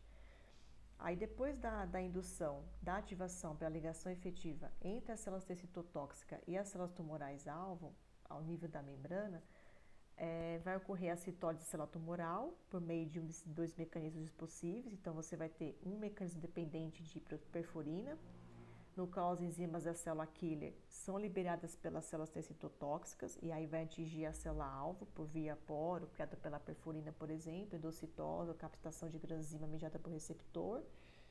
E aí, consequentemente, você vai ter dano à membrana da célula-alvo e ter necrose e apoptose dessa célula tumoral, tá? Ou dois, um mecanismo que vai envolver a citólise da célula-alvo de forma dependente do reconhecimento da proteína da membrana FAS, tá? E que vai expressar em algumas células tumorais pelo FAS ligante, que é expresso pelas células T-killer, e essa ligação do FAS ao seu ligante vai levar à geração de sinais de morte pró-apoptótica no interior do núcleo da célula, resulta da fragmentação do DNA e apoptose dessa célula tumoral. Então, esses são os dois tipos aí de mecanismos efetores que o sistema imune faz, né, para tentar eliminar essa célula tumoral. Tá? Que muitas vezes pode dar certo e muitas vezes também pode ser que não dê certo, tá bom? E quando não dá certo, o que tem que se fazer, né? Nesse caso, muitos tipos de câncer agressivos, né, que tem disseminação muito rápida, tem muita proliferação tumoral muito rápida, como eu falei para vocês, elas produzem proteínas oncovirais, faz modificações, né, pós-traducionais, ela faz o que ela quer, então é difícil, né, para o sistema imune conseguir corrigir sozinho, né? Então, acaba que esse tumor começa a crescer, o sistema imune não consegue dar mais conta, então é necessário ter aí outras alternativas para conseguir ou imunizar, que a gente não consiga desenvolver célula tumoral, né? Ou tentar fazer uma terapia mais célula-alvo, diretamente para combater essa célula tumoral. De que forma? Intensificando o sistema imune. Então, já que o meu sistema imune que eu tenho não é suficiente para combater a célula tumoral, por que eu não intensifico isso? ou imunizo ou intensifico o sistema imune para ele ficar mais forte para combater essa célula tumoral, sem ter necessidade de fazer quimioterapia e radioterapia, né? Porque como vocês sabem, a quimio e rádio, ela debilita muito o paciente, né? O paciente fica muito debilitado, ele perde peso, né? Tem muito efeito colateral e muitas vezes pode ser que esse coquetel dê certo, às vezes pode ser que não, principalmente no estágio muito avançado do câncer, né, que tem uma alta proliferação, que nem câncer de pulmão, né, câncer gastrointestinal, que tem muita proliferação e cresce muito rápido e tem grandes chances de formar metástase. Nem esses tratamentos quimioterápicos não é o suficiente, mas talvez terapias com vacinas, né, ou outros tipos de terapias para intensificar o sistema imune poderia ser suficiente, né, para eliminar essa célula tumoral. Então, eu coloquei para vocês aqui mais tecnologias aí avançadas que ficam para vocês aí, se vocês tiverem interesse na vida de vocês, depois fazer pesquisa clínica voltado para oncologia, né, ou fazer um mestrado, doutorado e tudo mais, para se trabalhar com imunologia com relação à terapia, somente terapia aí com vacinas. Nós temos aí terapias com vacinas do tipo A, que a gente fala que é a vacinação com células tumorais não modificadas e intactas, tá?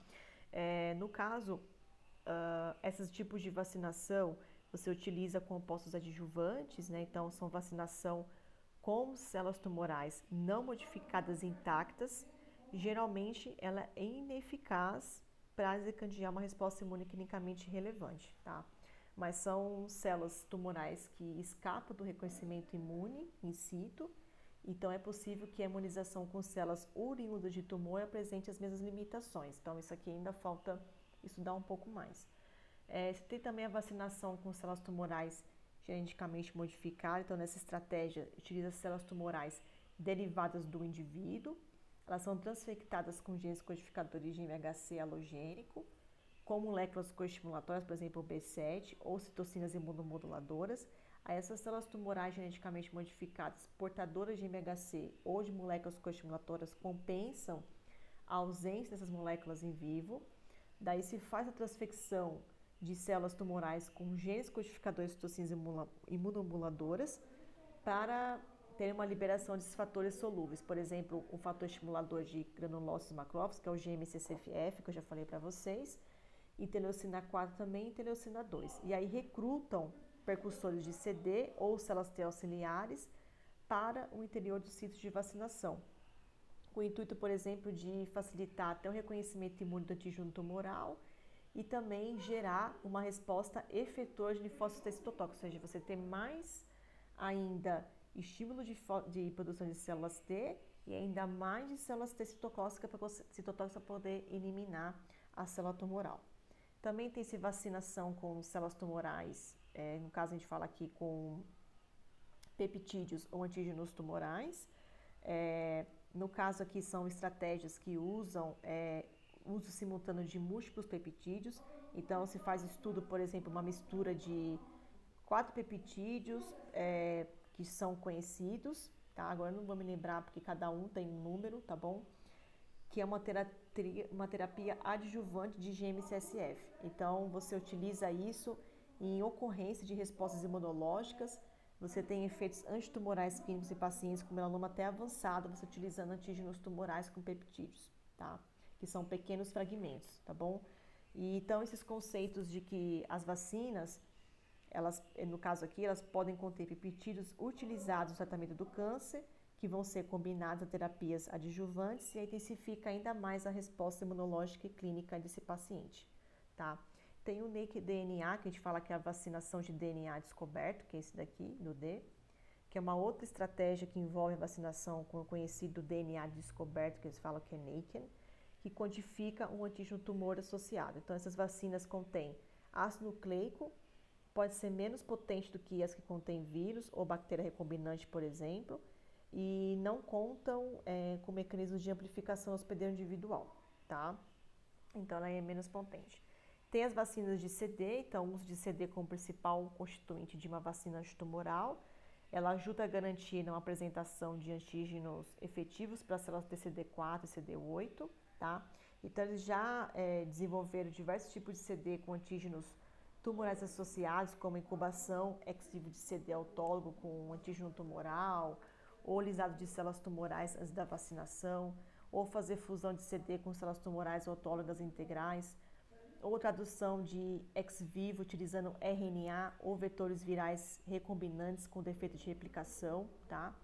E isso é muito utilizado, esse tipo de vacinas, somente em linfomas, tá bom? Além disso, também tem a administração sistêmica de citocinas imunostimulatórias, que você pode estimular uma resposta imune em um paciente com câncer, tá? Estimulando esse indivíduo, ou seja, administrando citocinas recombinantes, que vai intensificar ainda mais a resposta imune, tá? Um tipo de estratégia disso é você ter injetar no paciente altas doses de interleucina 2, porque aí vai intensificar ainda mais a estimulatividade da célula T da CNK, vai aumentar ainda mais as concentrações séricas de outras citocinas imunostimulatórias, como TNF-alfa, interleucina 1 e interferon gama. E isso também ajuda aí na resposta terapêutica do paciente, tá? Tem a imunidade passiva também contra o câncer via transferência adotiva de células anticorpos, então é uma transferência adotiva de células imunes ou de anticorpos para os pacientes com câncer, que pode contornar aí a potencial limitação de uma resposta imune efetiva e estimulante in situ, em favor sempre do reforço do indivíduo aí com elementos previamente ativados de uma resposta imune efetora, tá? E uma bem legal, que está sendo muito bem estudada e já tem indivíduos já utilizando essa técnica, que é um outro tipo de imunoterapia, que são os CAR T-cells, tá? Os CAR T-cells, acho que eu já tinha comentado brevemente com vocês, são uma tecnologia que foi desenvolvida nos Estados Unidos, também em Israel. Hoje aqui no Brasil, quem tem essa licença é o Hospital Albert Einstein, o Hospital 9 de Julho também. É um tipo de terapia que é paga, ainda não tem no SUS.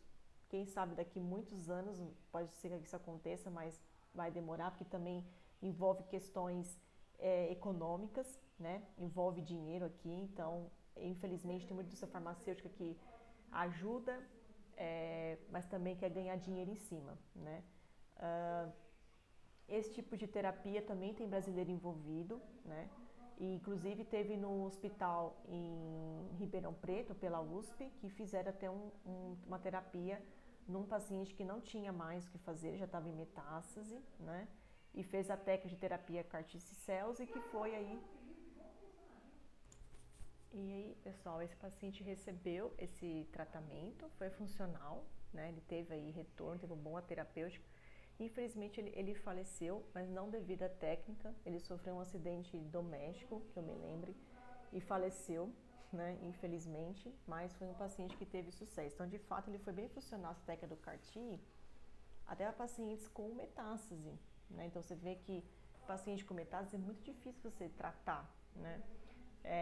Até você intensificando essas terapias, estimulando com interleucina 2 e tudo mais, pode até ser que agrave ainda mais o caso. Você está intensificando mais o sistema imune, pode ser que melhore, mas também pode ser que até contribua para proliferar ainda mais as células tumorais. Então, tudo isso que eu falando para vocês, tem muitas coisas que ainda está em teste clínico, que ainda falta validar mais esses testes, tá bom?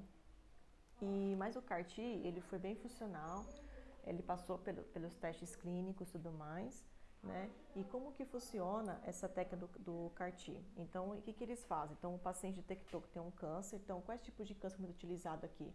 Melanoma, se não me engano, câncer de bexiga, câncer de pulmão, tá? E agora eles também estavam testando para câncer de pâncreas. Então, o que eles fazem? Eles coletam o sangue dos pacientes, né? Então, o paciente está com câncer, foi identificado, já sabe qual que é o tipo do câncer, tudo certinho. Coleta o sangue do paciente, né? Aí esse sangue vai lá para o laboratório e o que eles vão fazer? Vão separar somente os linfócitos T dessa amostra de sangue, tá? Retira, então você pega essas células, faz uma separação, tá? Separa somente os linfócitos T, separa por citometria de fluxo por cell sort, que eu já comentei isso com vocês, ou por outros tipos de técnicas que você consegue separar esses linfócitos, tá? E lembre, né, que o linfócito T, ele é muito importante para a defesa do organismo, né?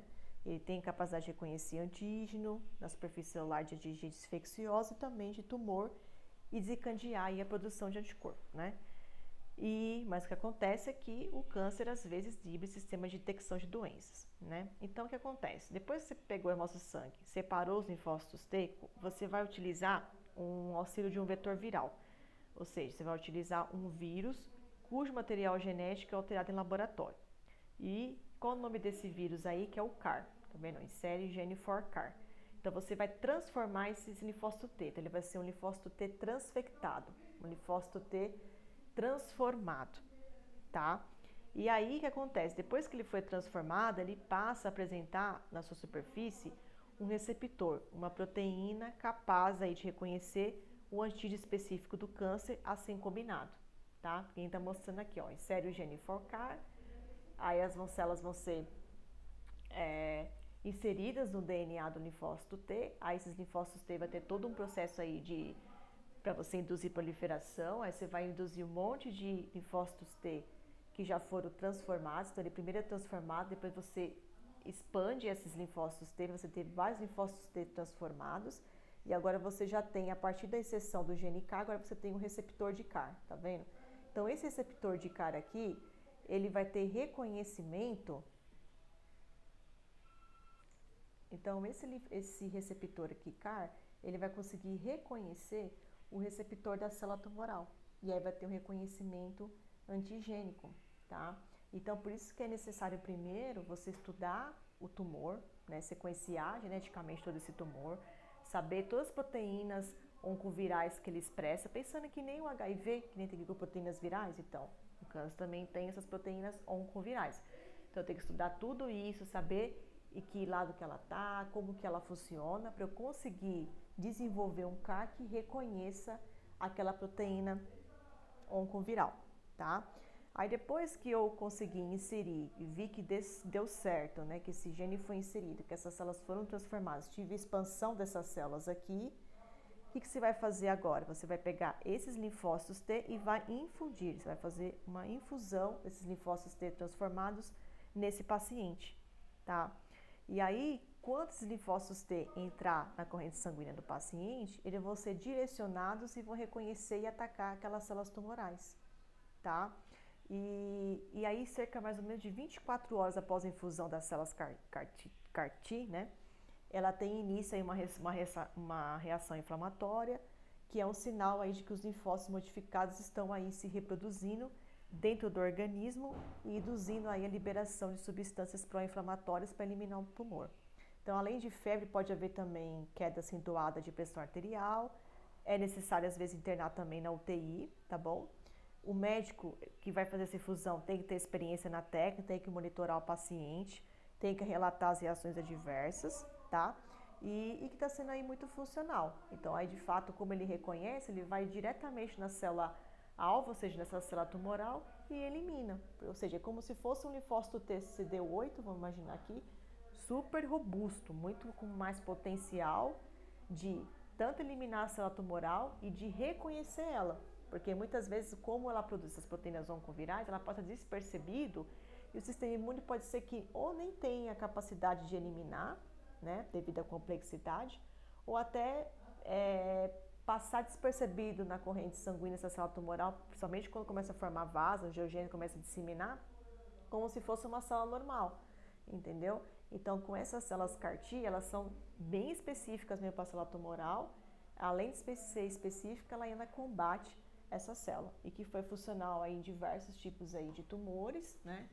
E eles estão agora também fazendo testes para outros tipos de tumores também. A pretensão dos planos agora é você analisar agora diferentes tumores, não somente esses que eu falei para vocês. Então, quem tiver interesse, busca artigos do CAR-T, eu vou disponibilizar um aqui para vocês na plataforma para vocês darem uma lida, beleza? Para vocês saberem mais da técnica.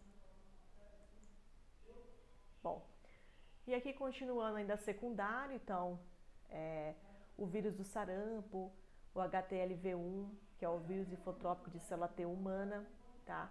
E o HIV são tipos aí de vírus que pode desenvolver indivíduo infecções, né?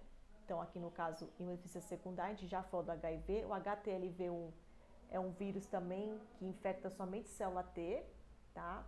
Mas que pode desenvolver câncer, né? Tem outros tipos aqui de alterações, tá bom? Aqui mais com relação às complicações do HIV, então uma vez que ele tem HIV, ele pode ter diferentes tipos de infecções por oportunista e também pode até surgir neoplasias, tá? Mas isso aqui a gente já teve, era mais para vocês terem aí com vocês, tá bom? E aqui para finalizar, com relação às iatrogênicas, né, que são as complicações ocasionadas por tratamento médico. Então, o uso de corticoides, ciclosporina, pode desenvolver pacientes imunossupressores, então tem uma queda aí na supressão imunológica, então o paciente fica aí recorrente a doenças oportunas. A quimioterapia também, tá? Porque diminui a quantidade de linfócitos, de granulócitos e percussores também. A radioterapia também diminui a quantidade de linfócitos, granulócitos e percussores, porque ela é citotóxica, né? Então acaba eliminando a célula tumoral, mas também elimina as células saudáveis, então afeta a clínica do paciente. A esplenotemia, eliminação do baço, pode deixar o paciente também mais suscetível a também doenças oportunas, tá? E o uso também de drogas ilícitas também pode desenvolver um paciente também supressão na resposta imunológica. Então aqui é só mais em relação ao resumo de tudo que nós falamos hoje, tá? Tanto com relação às primárias e também com relação às secundárias. E como tarefa final, eu vou sugerir para vocês, para finalizar esse módulo, tá? Vou pedir para que vocês façam uma descrição, tá?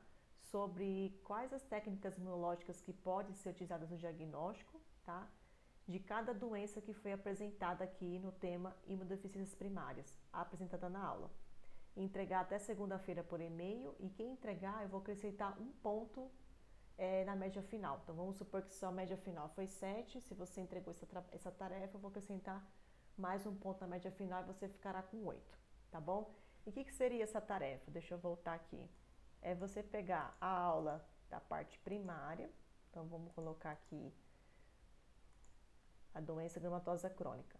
Eu passei de doença granulomatosa crônica. Quais serão as técnicas imunológicas que podem ser utilizadas para poder diagnosticar a doença granulomatosa crônica? Uma extensão sanguínea para analisar essas células, uma prova de funcionalidade de macrófago, infecções bacterianas e fúngicas recorrentes, né? Se ele tem isso daqui, que tipo de exame que se pode fazer? Um ácido, um teste de aglutinação, tá? Então é isso que eu quero que vocês façam. Quero que vocês peguem a aula, tá bom? Leiam e frente a isso, quais técnicas imunológicas, tudo que a gente discutiu aqui nas aulas, então citometria, aglutinação, imunofluorescência, o que for, que eu posso utilizar para diagnosticar aqui esse paciente, tá? Um ELISA, que testes que eu tenho que fazer, tá bom? Para vocês conseguirem associar as tecnologias, técnicas de imuno frente à doença, tá? Porque se chegou nessa doença, é porque se fez alguma técnica imunológica, né? Então é isso que eu quero que vocês busquem, de uma forma bem resumida e bem simples. Se vocês quiserem também fazer uma tabela, que eu acho que é mais fácil colocar os nomes das doenças e do lado escrever qual que é o exame, também fica até mais fácil para vocês estudarem e visualizarem também. Beleza, pessoal? Bom, a aula de hoje é isso, tá? Desejo sucesso para vocês, tudo de bom. Qualquer dúvida que vocês tiverem, fiquem à vontade para mandar e-mail para mim, qualquer coisa mesmo, dúvida, sugestão, algum tipo de protocolo, qualquer coisa que teve aí que vocês tiverem dificuldade, não conseguirem entender, pode mandar mensagem para mim no e-mail, tá bom? Assistam os vídeos, quem não assistiu os vídeos, assistem todos, tá bom? É bom assistir, eles vão ficar por um período de tempo, disponível o link, mas depois ele não vai estar mais disponível, então por isso que é bom que vocês assistam todos, beleza? E fico à disposição aí de vocês. Obrigada e tudo de bom.